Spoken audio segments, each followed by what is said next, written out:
Benvidas e benvidos a outro capítulo máis, a outro episodio máis do Fío que nos une, un podcast de FEMUPO. Hoxe temos aquí a Ana Olga.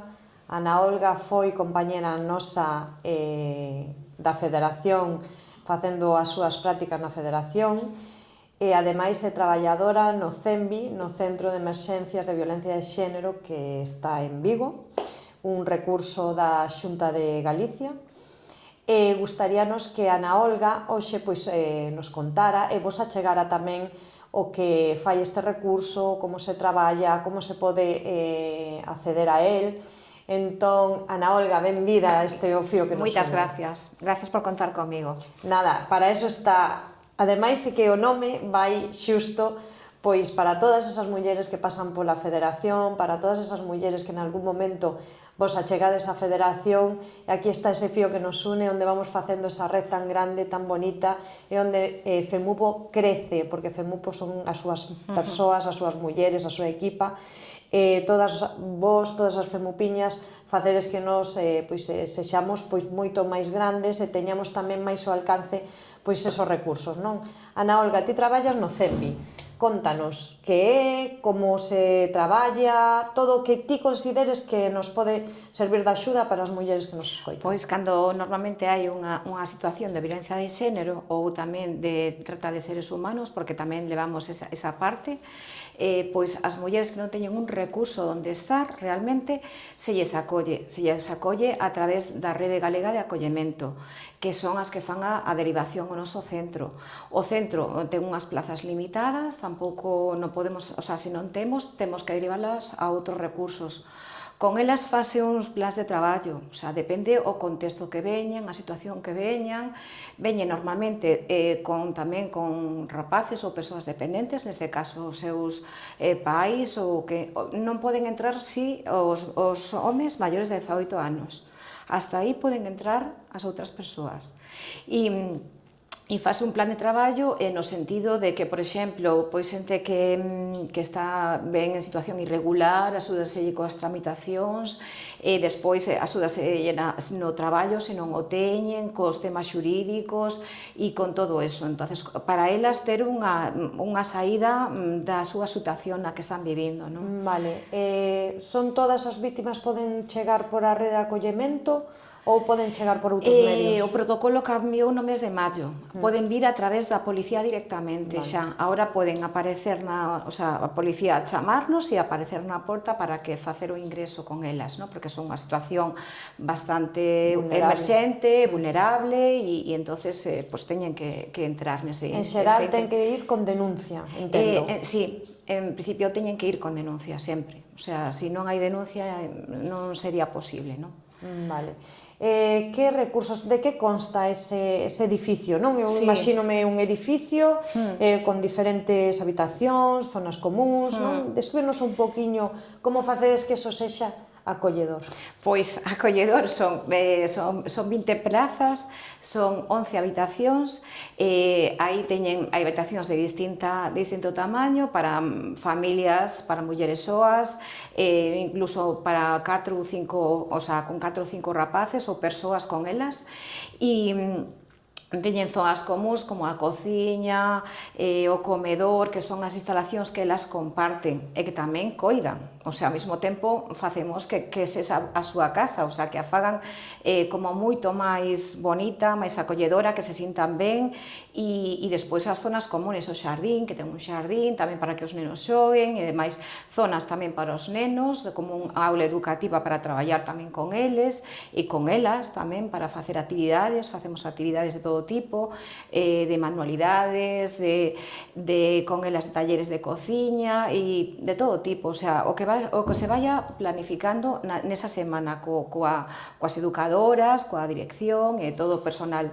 Fálanos un poquinho da equipa que formades, das túas compañeiras, e a directora que formades este plantel. Pois a directora, que é a traballadora social, despois temos a abogada, que lle axuda nos temas xurídicos, temos unha psicóloga, que lle axuda no tema psicolóxico cando veñen, tanto a ela como os rapaces ou as persoas dependentes delas, E despois tamén as educadoras, que son as que fan o apoio de búsqueda de traballo, apoio para os currículums, ofertas de emprego, planes de formación e todo ese tipo. E despois somos as PSX, que somos as que axudamos un pouco a facer de todo, o sea, que o centro funcione realmente, non? A acompañar a todo, sí, ali todo o equipo técnico. Facemos un pouco todo de todo, o sea, todas, facemos un pouco de todo.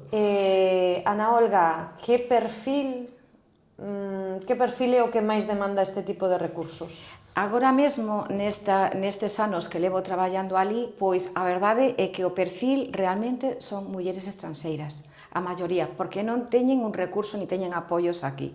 Entón son as que se sinten como máis vulnerables, porque normalmente as persoas daqui xa teñen pois, unha familia, pero elas moitas veces é que non teñen a ninguén aquí. Entón son o perfil casi prácticamente o que estamos atendendo, realmente é ese. O sea, mulleres sin documentación e solas, que non teñen nada máis que o agresor, que moitas veces se aferran a él precisamente por esa soedade. O sea, porque non teñen nada máis. Non teñen a nadie máis, sí. Moitas veces entendo que tamén teredes problemas de comunicación, non? Sí, de feito temos xente de outras comunidades, Senegal e brasileños, por exemplo, o sea, co tema do idioma, mellor ingleses ou inglesas, vamos, e entonces sí que temos un traductor para eso, o sea, utilizamos un traductor para así elas, e axudamos, damos apoio tamén co idioma, para que elas despois aquí se podan defender de alguna maneira tamén. Gustaríame saber cal foi, sen entrar en detalles, protexendo pois, a intimidade das persoas que achegan a este recurso, cal foi o caso que a ti máis te... Que entendo que todos, que non podemos escoller un que digas ti, todos entendo que... Porque todos son graves, o sea, todos teñen a súa parte, vamos a ver, bastante importante, non? Non hai que restarlle esa importancia, todas son importantes. Todas son importantes, pero cal foi o caso que, pois, dos últimos meses que che levou para casa co corazón así un pouco dado a volta? Pois unha muller que apareceu nun contenedor de basura. Eso para nós foi, o sea, nos impactou a todas as compañeiras, foi o caso máis grave que vivimos, o sea, foi tremendo, tremendo. Chegou nunha situación de saúde lamentable, lamentable. Está saindo a pobre adiante, pero con moita dificultade. Pero foi para nós o peor. O atopou a Guardia Civil, sí, a policía... Justamente, foi un señor que deu aviso á Guardia Civil e atoparon. Non podo dicir máis por tema da protección da persoa, pero sí, foi o caso máis grave que vivimos, sí. Viña sola? Viña sola, sí. Bueno, que dentro de... Sí, que non tiña familia ni nada.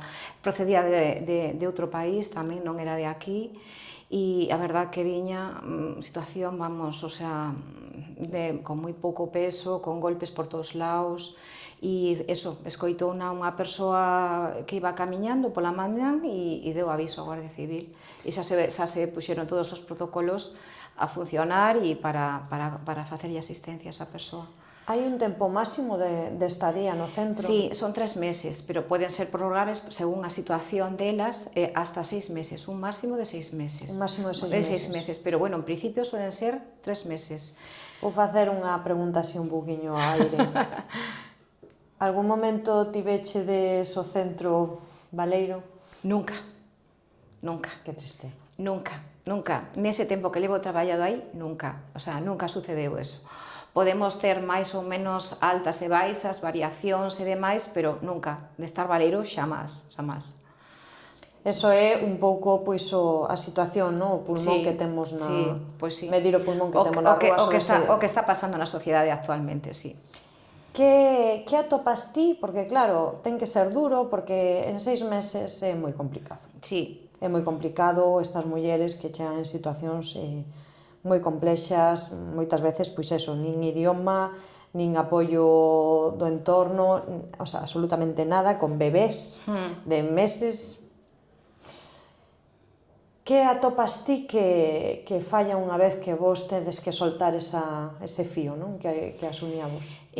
Moitas veces elas se volven a sentir un pouco en soidade e moitas veces volven co agresor. E iso a nos, realmente, como profesionais, como que nos menoscaba un pouquiño porque dices ti, estuvemos traballando estes meses para que outra vez volva á mesma situación na que viu. Non é a maioría, pero unha gran parte sí que volve outra vez co agresor ou con un perfil similar de persoa. Sabendo eso, que solución ou que crees ti que temos que traballar para intentar evitar este tipo de situación? Moitas veces non temos os recursos suficientes, porque normalmente cando hai unha situación de ese apego tan emocional que teñen co agresor, moitas veces eu creo que a distancia sería, pero moitas veces non temos os recursos na comunidade para enviálas a outra localidade para que non teñan esa cercanía co agresor moitas veces. E entonces creo que eso que falla, literalmente, o sea, porque si ti non separas a esa persoa, a esa distancia do agresor, sempre van a intentar ter contacto. Entonces eu creo que sería o primeiro paso que deberíamos de facer.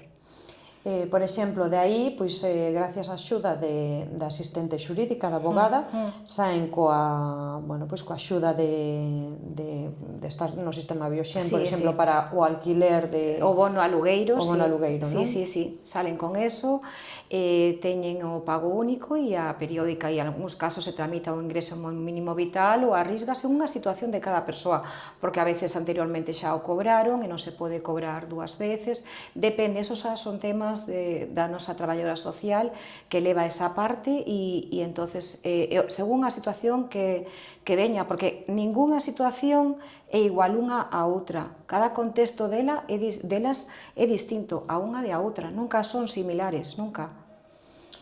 Que consideras ti ou que mensaxe ti que estás metida tamén neste campo da violencia de xénero, que consideras que lles deberíamos de... que mensaxe lles deberíamos de mandar a elas para que... Moitas veces que sexan completamente autónomas, que non dependan da persoa ca que están, porque moitas veces elas veñen dependentes deles, o sea, non teñen un traballo, non teñen unha formación, entonces moitas veces eso é o que falla, entonces temos que inculcar un pouco eso e tamén que sepan detectar a violencia de xénero, porque a violencia de xénero realmente non é física, é de moitos ámbitos, o sea, empeza desde o tema económico, desde o tema sexual e do tema psicolóxico, que moitas veces elas ni se dan conta de que están sufríndose esa violencia psicolóxica. Entonces creo que é importante incidir nesa parte, o sea, de que detecten cal é a violencia que están sufrindo, que moitas veces como que a normalizan. As vítimas que vos chegan con fillos, que vedes nesos nenos? Que pensades, é dicir, que futuro lles queda, non? Ou que futuro vos vedes e vos sabedes, non? Que é o que decides de aquí, pois non vai, este neno vai ter problemas ou esta nena non vai a saber sair adiante? Cando son moi pequeniños, cando son bebés, todavía non son conscientes, pero cando teñen unha certa idade sí que veñen, vou dicir unha palabra, un pouco tocaos, o sea, al final sempre veñen con algunha consecuencia ou trauma da violencia que están sufrindo. É certo que hai que traballar moito con eles e realmente os recursos a eles non chegan tanto como as mulleres. E con eles non se traballa os niveles que as vítimas. É aí onde quería chegar. Entonces, justamente, eu creo que son os grandes olvidados da violencia de xénero. Pensamos que xa axudando a vítima, pois xa estamos... Pero moitas veces hai que axudar a vítima e a persoa que acompaña a vítima, sexa ascendente ou descendente, o sea, sexa unha persoa, sexa outra. Os rapaces normalmente non teñen, ou rapazas nesas idades, non teñen, lóxicamente, as mesmas armas de xestión desa situación, como temos unha persona adulta que podemos ter. Eles non son conscientes moitas veces de todo eso. Sí que é certo que traen certas pautas e certos comportamentos que sí ves que veñen afectados pola situación de violencia. E cando falamos desa afectación na infancia vítima de situacións de violencia de xénero, podemos falar, por exemplo, vou a dividilo en dous casos, nenos e nenas que acaban desenrolando enfermidades como pode ser un autismo, un TDAH, etc. E nenos ou nenas que acaban sendo, acaban adquirindo os mesmos roles que viron na casa, non? Ben sexa o da persoa que maltrata ou ben sexa da muller que é sumisa. Podemos chegar a falar deste tipo de abanico ou non? Eu creo que non, se se traballa con eles correctamente, se lle dan unhas pautas á vítima para que, que fagan un diagnóstico, que se traballe con el ou con ela, coa nena, co neno, co que sexa, pois eu creo que non se chega, pero moitas veces veñen incluso sen diagnóstico, é que moitas veces non se diagnostica, entonces co cal é moi difícil a veces traballar con eles, non? Porque non sabes moi ben, entonces a veces hai que facer un diagnóstico previo para poder facer ese plan de traballo con eles, non? E tendes algún recurso que teñades de man de cara... Temos varias colaboracións, traballamos moito a man cos centros educativos, cas plazas de emerxencia que nos conceden cando chegan, sí que é certo que temos un grande apoio con eles, cos orientadores, cos terapeutas, moi ben, nese sentido, moi ben, cando detectan algo, pois enseguida nos avisan e demais, unha colaboración importante, a parte da psicolóxica que tamén levamos a cabo no centro, non? Vale, Ana Olga, vamos a tocaches antes o tema da trata. É un tema prostitución, sí, pura e dura, mercadear con mulleres para beneficio, para satisfacer as necesidades sexuais de unha comunidade de, bueno, neste caso de homes, evidentemente. Como conseguides sair? Porque moitas veces como conseguides que se saia dese sistema, non? Porque moitas veces non soamente que unha muller se prostituya, senón é traela soa, aislala, é dicir, moitas veces amenazando a súa familia fora, é dicir, hai unha mafia detrás de todo eso, non? Como tratades esta situación? Con que vos atopades?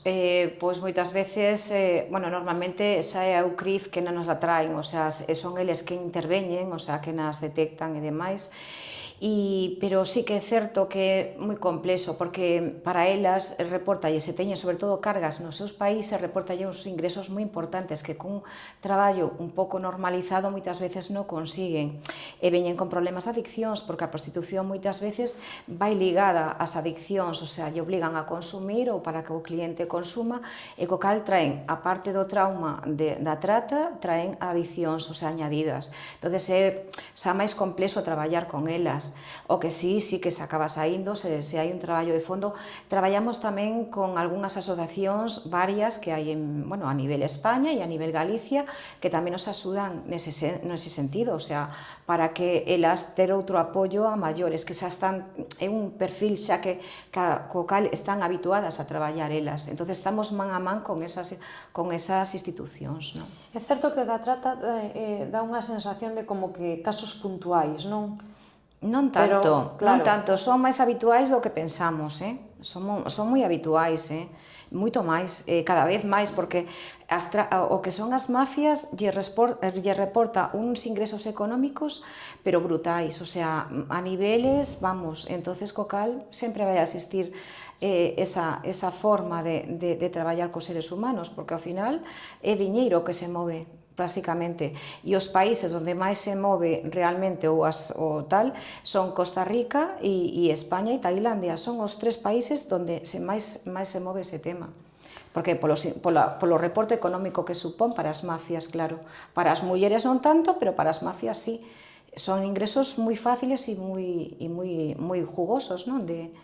Ao final, entonces, co cal sempre vai a existir. Que crees que deberíamos de facer como sociedade para poder tratar de verdade estes temas e polos en riba da mesa? Pois concienciar moito as novas xuventudes, sobre todo os rapaces, para que non consuman ese tipo de prostitución, de que unha muller porque eu digo muller prostituída, non digo muller prostituta, digo prostituída, pois ao final co cal estás consumindo, é un abuso, unha vulnerabilidade, estás abusando dunha persona por tema diñeiro que ela necesita, e ti, ao final é unha forma de maltrato tamén. Crees que a pornografía que está ao alcance nos teléfonos móviles, nos ordenadores, ao alcance de calquer rapaz, home, muller, nena, Crees que é unha porta a este tipo de Pois sí, porque non é unha sexualidade sana, co cal, o non ser unha sexualidade sana, pois, ao final, deriva en todo isto, non?